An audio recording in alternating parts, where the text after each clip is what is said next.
My husband and I got married the year I graduated from college. I was idealistic, I was naive.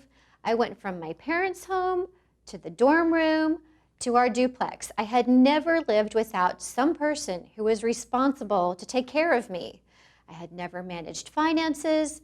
I had never bought tires. Like, I cried the first time we had to buy tires. I had no idea they cost that much money. I was really kind of clueless. And I remember feeling in those early years of our marriage like something's not quite right, something's off, but simultaneously deciding probably wasn't a big deal.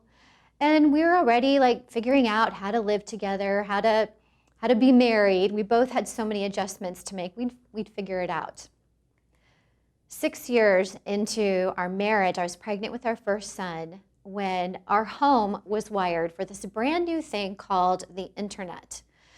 I was big and pregnant and struggling with my body image at the exact same time when anonymous accessible pornography came to my house. I remember walking by our home office and feeling something's not right, something's wrong, but at the same time deciding that whatever it was, I didn't want to know. After our son was born, I entered what I call the martyr mommy years. My husband and I had a few shallow conversations about pornography, and it was something in his past that he had experienced. And honestly, I was exhausted. I was consumed with carrying this colicky new baby who depended on me for his very existence. I remember actually saying out loud to myself that if my husband wanted to have sex with himself, I really didn't care. When I was pregnant with our second son, I really tried harder to stay connected with my husband, and I thought we had done a better job than during the first pregnancy. But the week we brought our second son home from the hospital, my mom had flown in. She was sleeping on the sofa bed in the living room, and I was up at night feeding the baby when I noticed the light was on in our home office. And I remember thinking, this is great. I'm not the only grown-up awake in the middle of the night, and I just opened the door. And when I did, I saw my husband looking at porn on the computer, and I just felt so much shame. This feeling that something wasn't quite right was right in front of my eyes. Still, in that moment, I didn't say anything. I closed the door and I went back to bed. But I remember feeling like my life was over. I would never be happy. I would never have joy. I would never experience life like I had again. And when I look back at that night, I know something in me died. I willingly abandoned my own happiness, but I still wanted our two boys to have a happy life. So I did what I thought I had to do. I opted for denial. And that is how I lived for another 4 years, pretending it was okay, I was fine, and that we were all one happy family.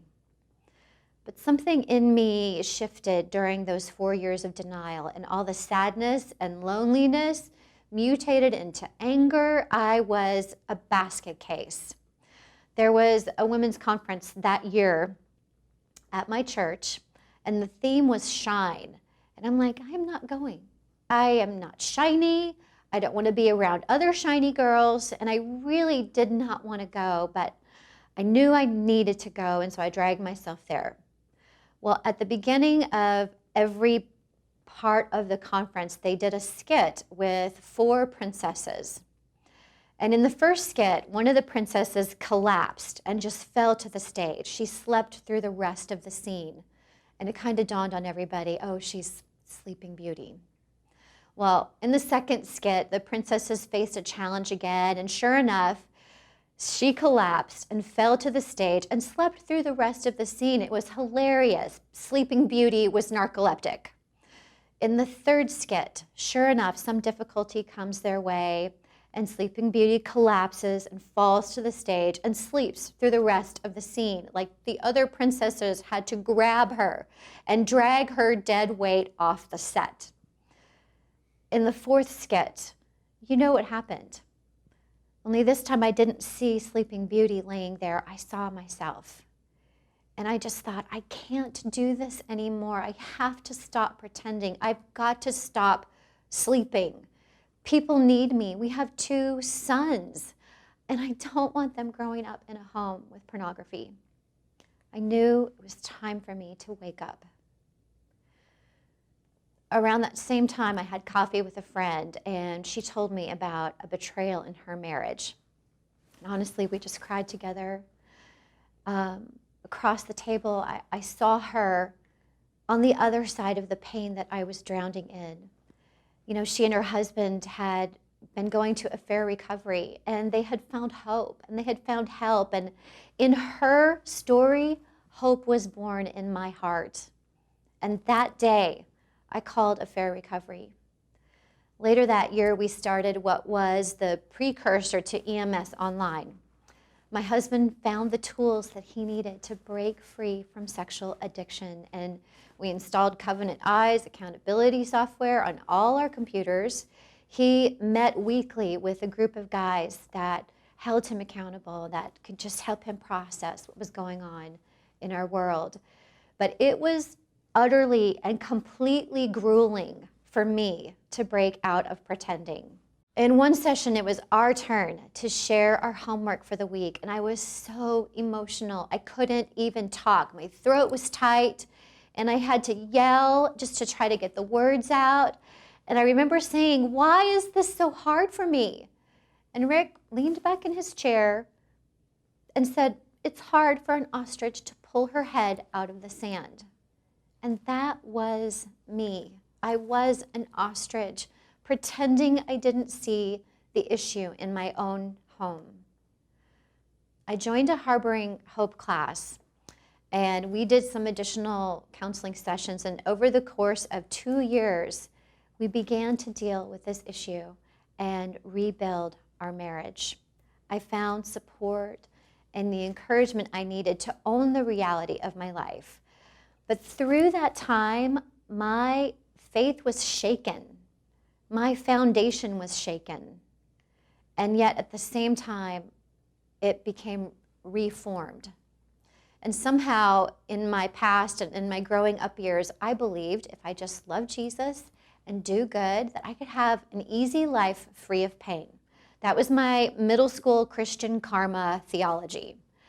But I realized, that is not what God promised me. God promised me that in the pain and in the struggle of this life, He would be right beside me, that He could redeem my pain. I learned to depend on God in a way I never had before, and I found comfort and courage in the Bible. I started journaling and writing through that process. In our EMS group, I was so emotionally stopped up that listening to the other betrayed spouses helped me identify my feelings. Like they would share and I would think, yes, that's how I feel. And then in the last group I was a part of, the other ladies in our class would respond to what I had written for our homework, and it surprised me. And I realized that I was learning some things that proved helpful to other women who were in the same scenario. I kept all of my journals and homework from our 48 weeks of therapy, and I shaped them into a devotional for women. And all of these years later, here it is. My book is called Keep Walking, 40 Days to Hope and Freedom After Betrayal. And it's available now on Amazon. There is a link in my profile. Now I know there's a lot of diversity here at Affair Recovery, and we all have different kinds of betrayals and different struggles, and we all come from different spiritual backgrounds. But if there's one thing I've learned from being part of a group, is that so much of our healing comes as we learn from each other, and we're walking down this road together. The pain of betrayal is paralyzing. Whether it seeps in slowly or smashes into your world like a wrecking ball, it is hard to breathe. And it's easy to stay stuck in that pain. This book is how I learned to walk again. It's how I made it through.